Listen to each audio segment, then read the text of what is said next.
Her Majesty Queen Elizabeth II of England. Where once I would have written you as a loyal subject and follower of the monarchy, a lover of England so proud to be British, of conscience now in these evolving times, this luxury no longer the space in my mind, and so to this I best abide.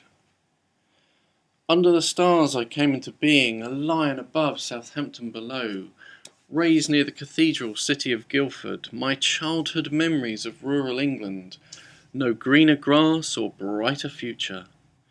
My early teens in a town upon Thames, as if protected by the suburban security of a great white city. I ventured to London and slept on the grass a night on the Mole for a glimpse of a royal wedding. I left my mother for an isle abroad, my father in Jersey some years past.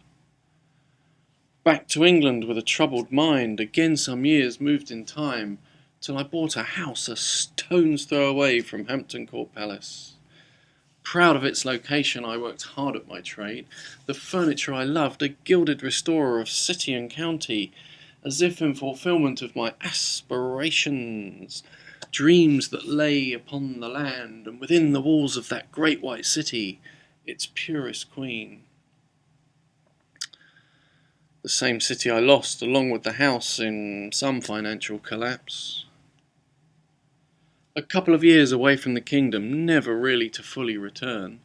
Jersey, an island of circumstance, that peculiar possession of the crown, where one parent lived and still does today. I crafted some furniture, we found some fame, I played music with friends, we sold records to Japan. I met a girl and we fell in love. An author I became, I published a book, though somehow the innocence is gone, just remnants now remain, of what I thought it would be, of what I hoped it would be, of what Great Britain taught me it would be. And so in my way I slayed a beast, rescued a maiden, though for what I wonder now, if for no more than what was then. I write this letter, not to burden a woman with the woes of a man. I write this letter so a man can be just that, without the legal requirement to be pawned in another's enterprise at the expense of his right to be the very fact that I am. Born to Christianity of Catholic faith, I have fought with this form, no longer do I follow.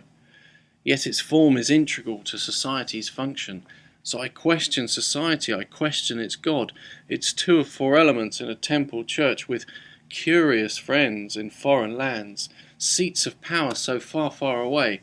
We are not blessed with the ability to function as I myself would in a sovereign state.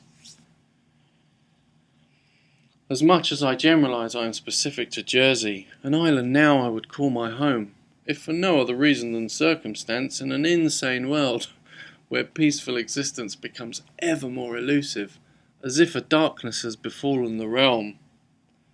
Where are those true knights of my childhood, titled with honour, bold valour, no question? I am besieged by corruption, led by deceit, forced to obey those granted letters patent to act on your behalf. This privilege thus bestowed, surely not that they may ravage the land and the choice of those upon it. And so to recent and forthcoming events I find myself at odds with others, though firmly in place with tempered resolve, a ragtag bag defending the realm, the reality of imprisonment and arbitrary punishment, subversively rendered in these changing times, where the provocation is that of the very realm itself. Though summons it may, and for sure it will, with your grace my liberty take, what common purpose does this serve? And so as I am with knights of old, breach of trust no more will I grant. I see no remorse and less repent in this inbred backwater of repellent nature and foul stench.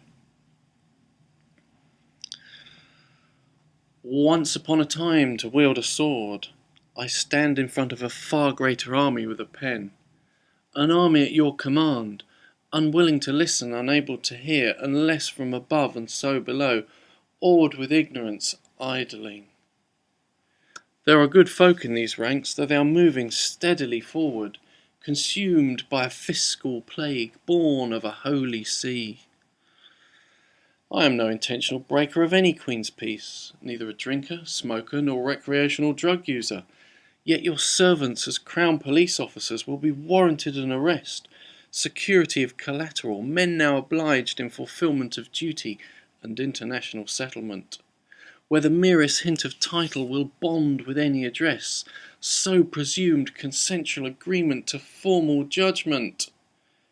And so is such the relinquishment of humanity to a legal system that has no remedy for those in search of truth. The jurisdiction of a self-serving protectorate, so many already lost to a clinical gender, though not so unalien of mankind's descent, a course we all do sail. Where once I thought to emigrate, refine those fields green, only to be confronted with the devastating reality of global capitalization, the diminishment of soul cloaked in a veil of democracy, hidden behind the church. This path of its own reasoning requires no spiritual will. Temporal punishment already atoned, granted the indulgence of any desired corporeal reward. There is no balance in this equation. And so to the remembrancer of these acts and statues, so cleverly broken to facilitate the corporate infrastructure, a worldwide machine of political consumption, serving humanity its eventual demise. I have no wish to stand in court, crown the cross-reference of Jersey's inadequacies, its indiscretions with those that neither hear my voice nor see my words, care not of my well-being, and would deny me my spirituality. One and of on the horizon, I yearn for the stars as much as the trees. The land and earth they do provide, there are others of this ilk. And so with those I would toil the future, peaceful times of wisely foresight, to prevail over the feudal tyranny of these local jesters. Justice is no more the crest they behold, token gestures of broken hearts, fossilized dreams, these men of faith living life only to fear its glory. So disheartened with these troubled times, struggling to compete with greater advantage, yet still in need of something, I volunteer for charity. An out-of-town warehouse, a hive of activity, with much to do and much to fix. Yet even there, in a short space of time, one of abuse would stand in my way to order my leave. Another fanatical, high-paid extremist justified actions of hierarchical position, though it was he that bullied the girls and I that stood in his way. While those of claim to guardian rank, parish and social standing, a blind eye do they turn, this terror on their doorstep. I'm mostly left for the safety of others, though I do make mention of that of my own. As the corporate machine extends its reach, where truth be known, this trust is in breach. The ranks were closed, the girls were threatened, confidential in the clause, legal action is the way, intimidation backed by force. And so the empowerment of another abuser, helpless victims cowering, fearful of their well-being, already stressed, their livelihoods at stake. Charity this is not.